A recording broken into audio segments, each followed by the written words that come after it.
Today I'm going to be painting a koala.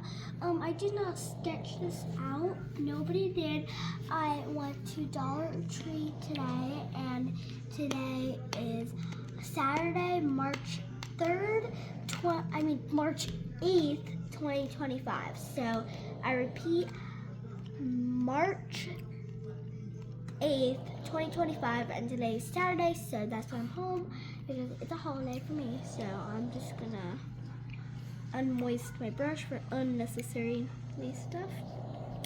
And let's start. I'm gonna start with this beautiful green, naturey green, and this is like koala, and I'm gonna start with the leaves. So I'm gonna take some from here and I'm gonna paint it like this.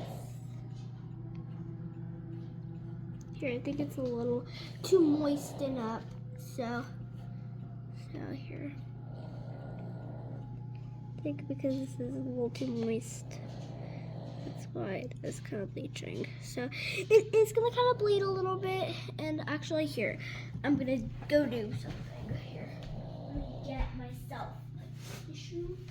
So then I'm gonna do this, and then I am sitting on my dining table right now. So I am sitting on my dining table because it's best you sit on the table to do painting work. There we go. So it's okay if it's kind of greenish in the background because that doesn't matter. The background doesn't matter. So this would kind of bleach out. I know it might be kind of watery, so I would just put a tissue in those places. It's a nice shade. It's Yeah. a nice accent coloring. I like to make It's a nice trick. So it does not matter if this bleeds out a little bit. So you can create it like a little shading effect. Yep, and I'm thinking I'm gonna make the background like that. So yeah, that's how it's gonna go. And then we're just gonna do that trick over and over again. We might not do that trick in some places because it's just not moistened. It's just that in those places the brush was not moist at that time. But I still just don't want this to like get out of the lines, so I just like to do it like that, so we can just kind of make the background that color, and it's going to kind of help out with the background coloring.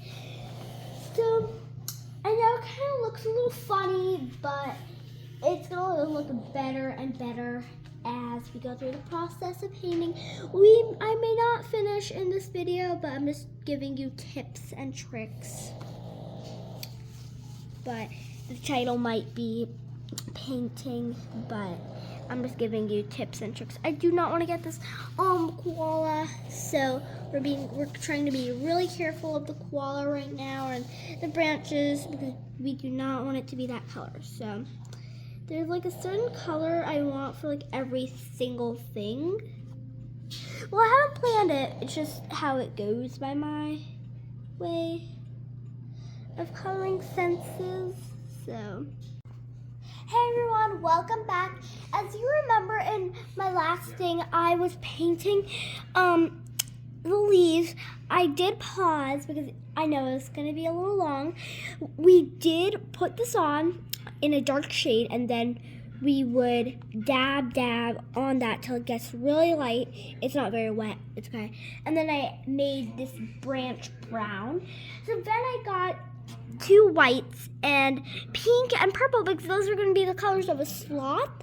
I do not have black, so I thought it would be a kid's sloth because I was going to hang this up for my dolls. If you didn't know, I have dolls, so I thought I would make this for them.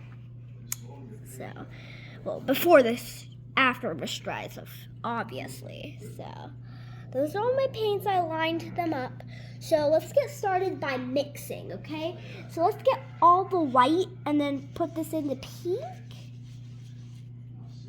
And then if you mix white with any color, it would make a pastel color. These are pastel colors in rainbow. So here I can just like mix this all up, and it's gonna make a nice pink. Then we're gonna put our brush in the water because I do not want to mix this with our purple that we make. I know the water is kind of dirty because we did use this for other colors, but it's right, your water might get dirty too when you paint, so that's the deal. So then these two colors are gonna mix now, and let's see how these two colors will look. I personally love pastel because they are nice light colors. Just need to mix this up first. All done. Okay. So now let's apply this to the sloth. I'm gonna take some pink. It's okay. Let's take it to the different place, and then I'm gonna add this to the ears.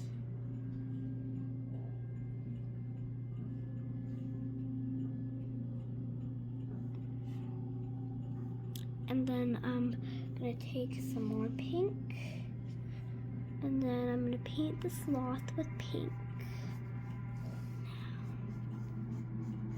Everyone, welcome back. In the previous station, you remember I was doing the sloth, and actually I was showing you how to mix the paints. So if you follow along like this, you can use this tip I did in my previous station. So here we were painting leaves at first, but then the paint got kind of out of its place. So we couldn't do the blue, but instead we did a natural green by we dabbed over it. Then we moved into the branch. I don't think you saw the branch part because then I didn't show you branches. So I colored the branches. We didn't dab on this because branches are kind of dark, but it kind of made it look a little light. So we're gonna kind of go like this so it kind of gets dried a little bit better. And then we went into the sloth. But I didn't show you me painting the sloth, but I only, for that station, I told you how to mix these paints. And I also even lined these up by rainbow order. So this is how to paint a canvas. This is not my first time. If it's your first time, it might not turn out how you expected it, but I think it's gonna look really good still. Bye everybody.